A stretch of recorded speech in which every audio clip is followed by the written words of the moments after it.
केजरीवाल क्या कह रहे हैं वो सुन लेते हैं। ये सेंटर के नहीं है, ये लोग अपनी हैं।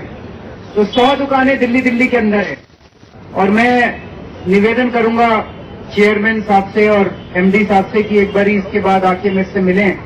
और हम चाहते हैं कि दिल्ली के अंदर बहुत बड़े स्तर पे केंद्रीय भंडार के दुकानें खोली जाएं ताकि माल भी सस्ता देते हैं, मार्केट से 20-30% माल सस्ता होता है और अच्छी क्वालिटी का भी देते हैं, लेबोरेटरी से टेस्ट करा के देते हैं। तो इससे कभी भी अगर सरकार को महंगाई कम करनी हो उसमें बड़ी हम लोगों को सहयोग मिलेगा।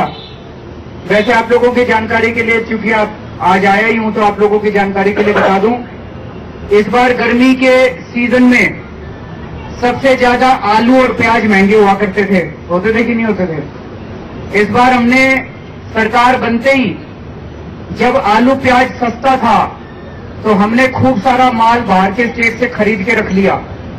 अब अगर दिल्ली में कोई महंगा करेगा हम मंडी में अपना माल निकाल देंगे, वो अपने आप सस्ता हो जाएगा। तो आपका आलू प्याज महंगा नहीं होने देंगे इस बार। और अगर इस बार हमारा ये एक्सपेरिमेंट सक्सेसफुल हुआ तो अगली साल से और 3-4 आइटम ऐड कर लेंगे। और इसी तरह से इस बार बिजली और पानी की भी आप लोगों को किल्लत नहीं होने देंगे। कहीं लोकल कोई ट्रांसफार्मर फूट गया वो तो अलग बात है। हमने अगले 4 महीने का वीक वाइज प्रोग्राम बनाया है, प्रोजेक्शन किया है कि इस हफ्ते में इतनी बिजली की डिमांड आने वाली है तो वो बिजली हम कहां से लाएंगे। वो पूरा प्लान अगले 4 महीने का हमारे ऑफिसर्स ने बैठ के बनाया है। तो मुझे पूरी उम्मीद है कि इस बार आपके बिजली और पानी दोनों पे, मैं ये नहीं कह रहा 24 घंटे पानी आएगा, लेकिन अगर पहले 1 घंटे आता था तो 1.5 घंटे आएगा। थोड़ी सी स्थिति सुधरेगी, किल्लत नहीं होने वाली इस बार बिजली और पानी की। तो फिर से मैं केंद्रीय भंडार को शुक्रिया अदा करता हूं, बहुत अच्छा काम कर रहे हैं, आप लोग करते रहिए। और ये जो जेनरिक मेडिसिन वाला जो है ये बहुत अच्छा है। अगर हमने पूरे दिल्ली के अंदर जगह जगह, चाहे मेडिसिन के अलग से स्टोर भी बनाए जा सकते हैं, वो बहुत लार्ज स्केल पे, तो दवाइयां खूब सस्ती हो सकती हैं इससे। तो हम लगे हुए हैं जी, आप लोगों ने इतना विश्वास किया था हमारे ऊपर, इतना भारी बहुमत देके 67 सीट देके जिताया था। आपका विश्वास हम गलत नहीं होने देंगे, आपके विश्वास पे पूरे खरे उतरेंगे।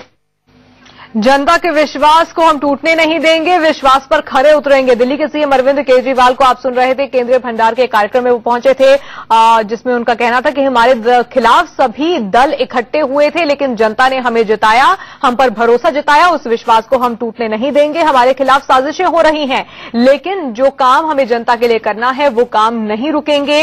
और इस बार गर्मियों में लोगों को बिजली पानी की उतनी समस्या नहीं होगी जितनी पिछले सालों तक रही हैं। और तमाम कोशिशें दिल्ली सरकार की जनता को हर सुख सुविधा पहुंचाने की जारी रहेंगी, ये अरविंद केजरीवाल इस वक्त कह रहे थे।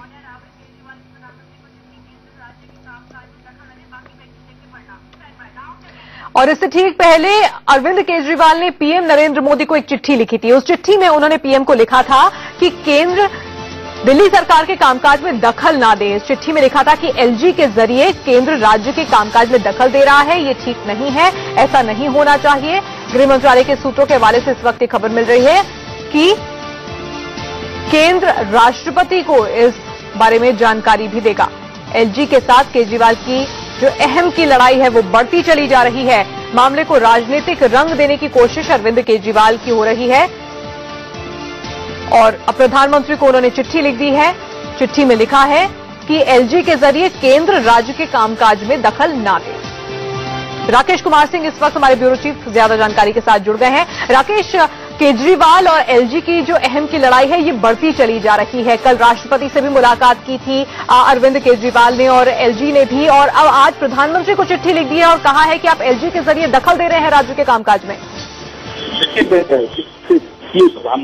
केंद्र सरकार पर निशाना साधा गया है, उसको केंद्र मंत्रालय ने गंभीरता से लिया है और गृह मंत्रालय की सूचना के माने तो इसको लेकर साफ तौर से कहा गया है कि ये एलजी और दिल्ली के बीच चीजों की लड़ाई चल रही है और इससे गृह मंत्रालय का कोई लेना देना नहीं है। लेकिन जिस तरह से कामकाज के तरीके हैं दिल्ली के सरकार के, दिल्ली के मुख्यमंत्री को, उसको लेकर कई सवाल जरूर खड़ा हो रहे हैं, ये कहना है गृह मंत्रालय का। आज जो है 2:15 में केंद्रीय गृह मंत्री राजनाथ सिंह राष्ट्रपति से मुलाकात करेंगे। तो जो केंद्रीय गृह मंत्रालय ने एजी से, अटॉर्नी जनरल से जो राय ली है उससे अवगत कराएंगे राष्ट्रपति प्रणब मुखर्जी को। बिल्कुल राकेश, धन्यवाद इस जानकारी के लिए। और इस बीच सतीश उपाध्याय और अजय माकन क्या कह रहे हैं वो भी सुन लेते हैं। केजरीवाल साहब तो राष्ट्रपति जी को भी मिलकर के आए हैं और अभी प्रधानमंत्री को खत लिख दिया। मिलना है, खत लिखना है, कन्फ्रंटेशन करना है, शासन कब करेंगे वो, गवर्नेंस कब करेंगे, उनकी प्रायोरिटी क्या है, शासन करना या केवल हंगामा खड़ा करना या बार बार कुछ पॉइंट्स क्रिएट करना। मैं केजरीवाल जी से विशेष तौर के ऊपर कहना चाहता हूं कि अपनी हठधर्मिता छोड़ दें, कन्फ्लिक्ट की राजनीति छोड़ दें और समाधान की राजनीति केजरीवाल जी से को करनी चाहिए, कंसिलिएशन की राजनीति करनी चाहिए, विरोध की राजनीति केजरीवाल जी को नहीं करनी चाहिए। उसी तरीके से केंद्र सरकार को भी बहुत जिम्मेदारी का परिचय देना चाहिए। दिल्ली के लोगों ने केंद्र के अंदर उनको भी चुन करके भेजा है।